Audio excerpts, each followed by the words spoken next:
meter sprint performance with varying resistance, rest times, and volumes. Athletes, coaches, and fans have extensively agreed that speed is a vital aspect to most sports, hence why many sports will test athletes in sprints ranging from 10 meters to 60-yard dash as a measurement tool, whether for a tryout, depth chart, scholarship offer, or draft stock. More specifically, acceleration and starting speed that requires explosive strength and power is of utmost importance. This speed requires strong muscles. For years, studies have shown a strong relationship between maximal strength and the ability to produce force. Here we see a visual of this on a force velocity curve, where our aim is to move that curve towards that dotted line through strength resistance training, heavy resistance training, through power movements, and through light and explosive dynamic or ballistic training, so that we can create an athlete that can produce more force with a higher velocity. You can see here through some studies that have been done that it takes about 3 milliseconds to express maximal force. However, most explosive movements that we do in sports, we have far less time to produce that amount of force. So we never really get to that 0.3 seconds that you can see here in a vertical jump.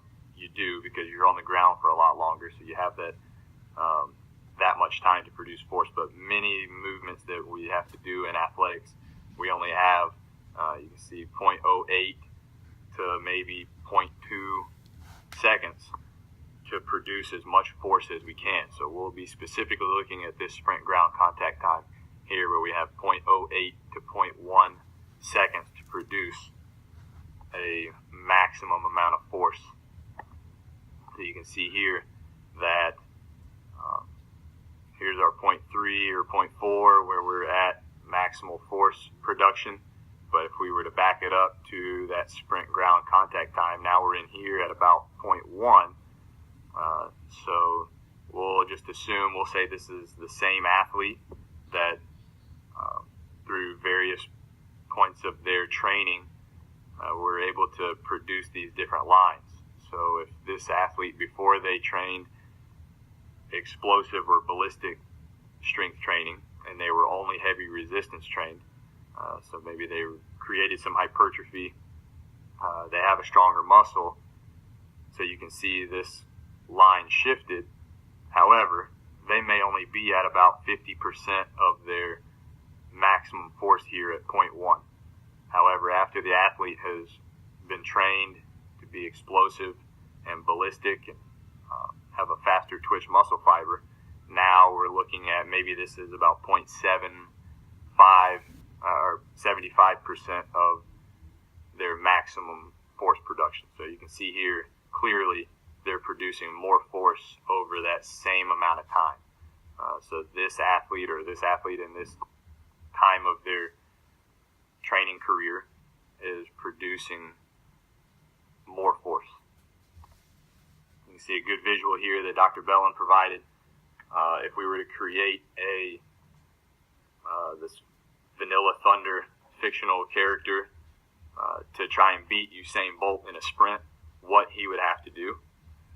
And if Usain Bolt is able to produce about 883 newtons of force at roughly 125 milliseconds, and this Vanilla Thunder is able to produce more force, 930 newtons, in a shorter amount of time, just under 100 milliseconds, this Vanilla Thunder would end up winning the race, in theory, because he's got the ability to produce more force over a short amount of time. So he's going to get he's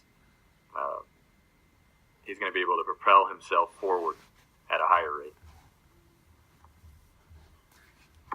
This information has revolutionized how athletes are trained to express higher rates of force development by understanding the importance of fiber type shifting towards a faster twitch muscle and in result shifting the force velocity curve to maximize that power output. You can see here where a type 1 muscle fiber, type 2A muscle fiber, and a type 2B muscle fiber, this type 2B muscle fiber is able to produce a lot more force with a higher velocity, resulting in a more explosive athlete. And you can see here what the rate coding and firing frequency look like before and after training. Post-activation potentiation is one way that a growing amount of strength and conditioning coaches are exploring to try and create this fiber type shift. This concept is an acute enhancement of muscle performance as a result of contractile history and is considered the basis of complex training. Studies show that the effects of post-activation potentiation expressed that the excitation of the nervous system produced an increased contractile function due to heavier load conditioning stimulus. You can see here a heavier load and then a light or even an unresisted load with a given amount of rest in between. And going back to thinking about that fiber type shift, these studies have shown that neurological adaptations such as increased motor unit recruitment and increased firing frequency are occurring much quicker than even the muscular adaptations. So may be a reason why we're seeing these intra-session post-activation potentiation improvements. There have been studies done that show the positive effects from just weighted sled towing and pushes on sprint acceleration long term. There have also been studies that show the acute potentiating effects of heavy sled pulls on sprint performance within the session, given a prescribed amount of rest time, and various loads have been explored and deemed appropriate. However, this test is going to be looking at kind of a combination of those two.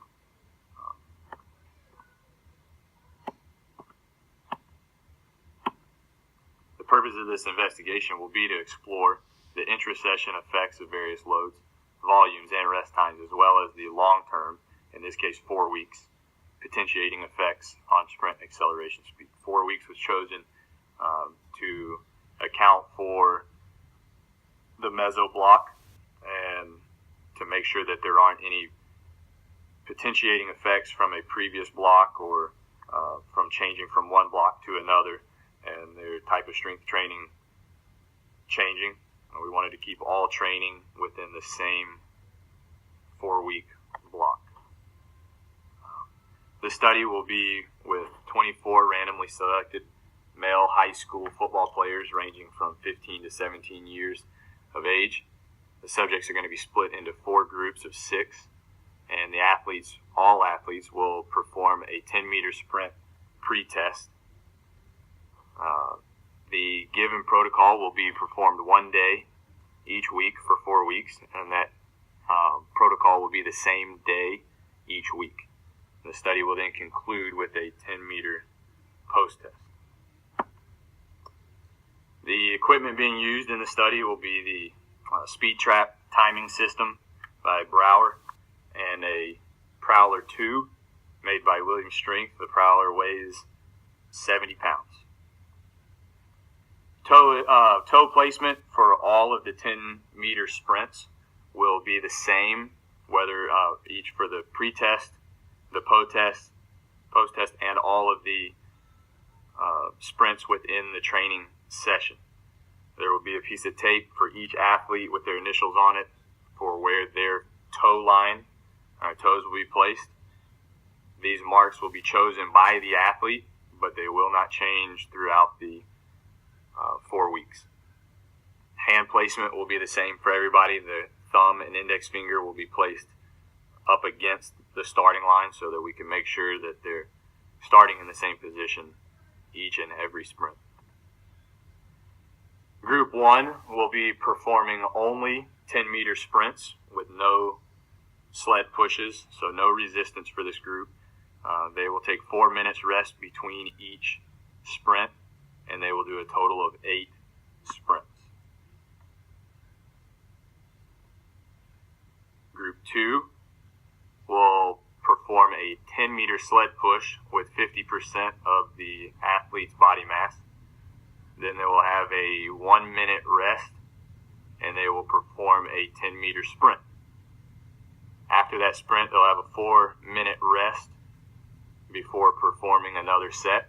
They will continue to perform as many sets as they can until their sprint time decreases by 20%. You can see here we're creating some fatigue and trying to see if there's a relationship to more or less volume and a potentiation effect after 4 weeks. The next group will perform 10-meter sled pushes with 50% of the athlete's body mass again. However, this group will have a 1-minute rest before their 10-meter sprint, and then they'll have a 4-minute rest just like the last group. However, they will only perform 4 sets. Here we're looking for a difference in a group with more or less volume. Same protocol. Here on the last group, we have a 10-meter sled push with 100% of the athlete's body mass. They will then take a 10-minute rest based off of evidence found in other post-activation potentiation studies. And then they will have a 4-minute rest between sets, and they will perform 4 sets. Here we have an athlete with full recovery after their 10-meter sled push. For statistical analysis, all statistical analysis will be completed with SPSS software. Prior to the study, an ANOVA test will be run to look for differences between groups pre-training. A repeated measure mixed models ANOVA test will be run to look for intersection differences between the 4 groups by time. And an ANOVA test will also be run on the data collected from pre and post test to see if differences exist. Assuming that there are differences, a Tukey HSD post hoc test will be run to find out where those differences are.